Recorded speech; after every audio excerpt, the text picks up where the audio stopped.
Hey yo, how you doing? This is your man Foji Ghana back again with Arsenal transfer news.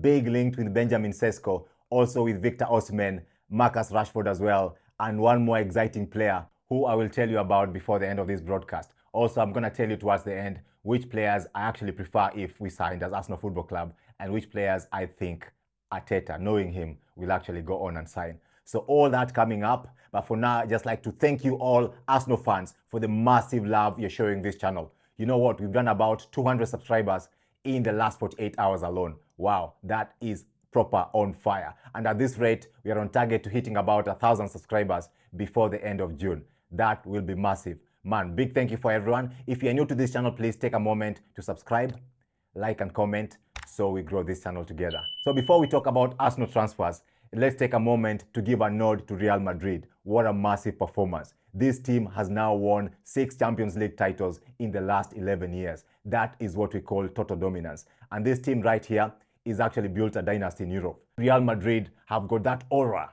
They can win matches even without playing well. And last night I thought Borussia Dortmund absolutely gave them a very strong performance in the first half. The only thing they lacked was a finisher to tuck the chances away. And we know that in football, if you don't finish, you get punished. And that's what exactly Real Madrid did in the second half, where they grew stronger and they scored 2 goals and won the match. Wow, this team is actually dominating Europe in a way that has not been seen before. You know, at face value, you might think Real Madrid are performing well because they throw money into the market. You know, they spend big money on big players. But is that really the case? Yes, they do spend money on big players. We know they've bought the likes of Bellingham for £89 million. They've bought the likes of Tchouaméni for about £85 million, all inclusive.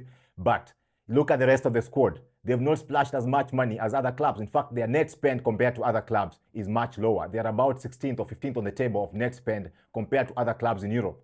Arsenal Football Club, for instance, has spent more money on players net spend-wise in the last 5 years than Real Madrid. These guys spend their money smart. Like, look, for instance, the players they have. Camavinga in midfield, 21 years old. They got him for barely £35 million. Look at the other players like Rodrigo. Look at Vinicius Jr. Both players came for about £40 million. That is a steal, given how good these players are playing for that club right now. Look at their big keeper, Couture. Nicked him from Chelsea for a paltry £35 million. And what a massive performance he put in, especially in that first half, that kept them in the match and ensured they had a chance to come back in the second half and bag the Champions League. Look at the defender, Rudiger, big defender, massive, aggressive guy. They got him for a free transfer from Chelsea. Look at the other player over there they got for transfer, Alaba. Wow. Alaba from Bayern Munich for a free transfer. This is a club that has perfected the art of market timing. Look at last summer, for instance. They had the opportunity to sign Harry Kane. Ancelotti was banging on the table saying, bring me Harry Kane, bring me the big striker. But they chose to keep their powder dry, and now they're signing Mbappe instead this season. They're building the modern Galacticos, but in a different way. And for Mbappe, we know they have waited, played the smart move, until now he's available at a very cost-effective way from PSG. This is a club that has got a very good strategy in the transfer market, and they're reaping the fruits of that on the pitch. Arsenal can learn something from Real Madrid in terms of how to do your business in the transfer market. Like right now, Arsenal being linked big with Benjamin Sesko. This is a player who's got all the qualities you need in a modern number 9. He's got the tenacity, the energy, the height, the strength of a Haaland from Manchester City. But he's more than that. He's got a bit of Harry Kane in him. He's got a bit of Ibrahimovic in him. He's a player who can actually be very technical. He can interplay with other players. He can bring other players into the game. He can cause mayhem to the defense by the way he moves, very quick in his movement. He can drift to the wing, can come to the center, and he can also be that poacher in the box who can just tuck them in like that. So this is a player whom we have identified is on demand at the moment, and is only costing about £45 million. That is a very good figure for a release clause for a striker at 21-year-old who has all those qualities. So Arsenal are said to have tabled £47 million for Benjamin Sesko, which is £2 million above the release clause of £45 million. That is a better show than the show they put up in 2013 when they went to buy Luis Suarez from Liverpool and they tabled £40 million plus £1. The release clause of the player at that time was £40 million, so they only put £1 on top. The then supreme at Liverpool, John Henry, said, what are they smoking at Emirates? But this time round, Arsenal seem to have gotten it right. They've put a bit of a good, respectable sum above the release clause. But we are being told again by Fabrizio Romano that Arsenal are not the only club interested in this player. Chelsea are also in the mix. You know the way Chelsea like copying Arsenal's homework when it comes to transfer targets. And this time round, according to Court Offside, they're actually going very, very seriously for Benjamin Sesko. So it remains to be seen how Arsenal are going to progress these talks. Arsenal have put a 14-day target that the player must be signed before 14th of June, ahead of the Euros. So Arsenal are moving quickly. Chelsea are also in the hunt for this player. This one cannot become another Mudryk. No, we cannot allow this to become another Mudryk where Chelsea come in, they gazump Arsenal, they offer a better package to the player, and they take the player to Stamford Bridge. We know Arsenal like doing their business early, and this is one player that we've identified. The player himself has indicated that he likes the club, and the fans are excited about him. Let's get this deal done. Let's sign Benjamin Sesko to come into Arsenal, be an understudy to Havertz, and start banging in the goals and eventually take over as our number 9. So looking forward to this transfer target coming into Arsenal before the end of 2 weeks, as has been indicated. Now, Osimhen, Victor Osimhen. This is a big striker. We know how big he has been for Napoli in the last couple of seasons. He bagged in so many goals in their title-winning season, and we know he is a massive performer, proven at that level in the Serie A.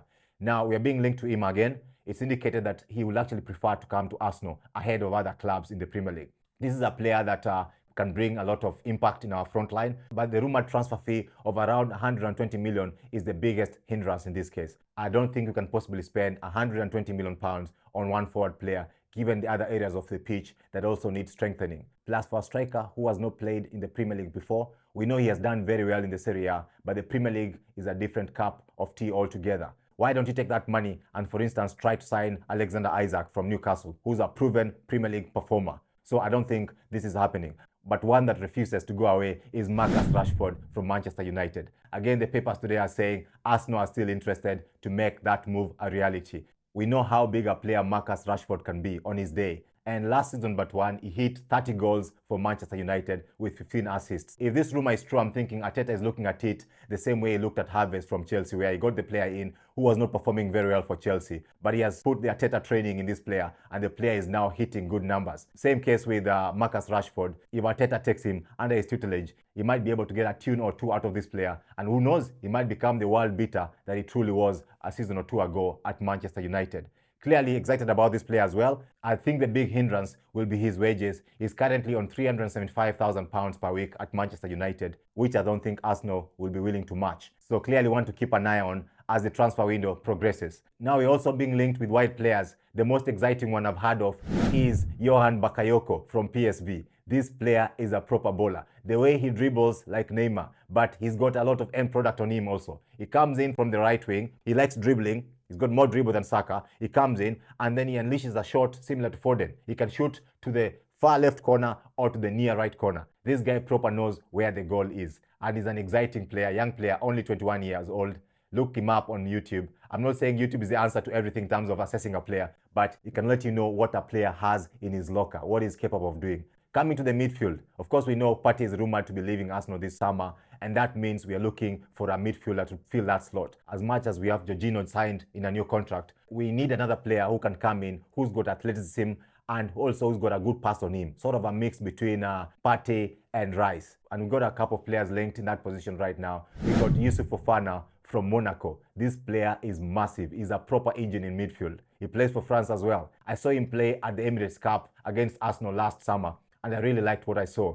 This player was dominating that midfield. He's a powerhouse. He covers a lot of space. He's very good on the tackle. He's very technical. He's able to turn, and he's very strong on the ball as well.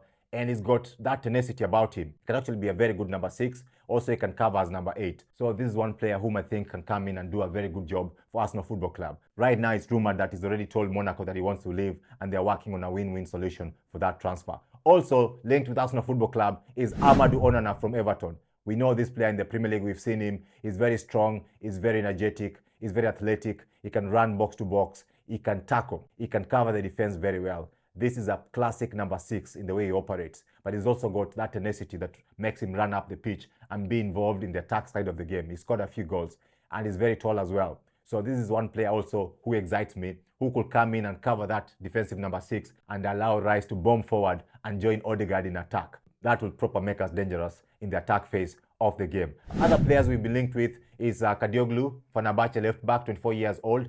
This one seems to be boiling along quite slowly. So if it's going to happen, it's going to happen soon. And also we've been linked with another left back, Jorrel Hato, who's 18 years old, plays for Ajax, a very, very good player.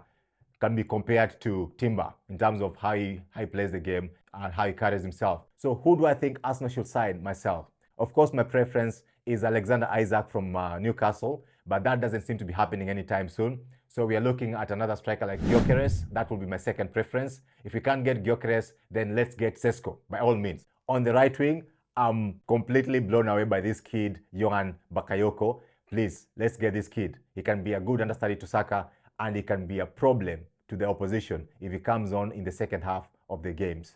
And also, I don't think he'll come that expensive compared to other targets. In the midfield, of course, the big one that everyone was talking about is Bruno Guimaraes from Newcastle. But currently, I'm hearing that he favors a move to City over Arsenal. So in that case, then, I would prefer either of Amadou Onana or Youssouf Fofana. Both players will be excellent, but I lean more towards Youssouf Fofana from what I've seen in his game. I think he's got an element of more technicality than Amadou Onana from Everton. At left back, I would prefer if we signed Jorrel Hato.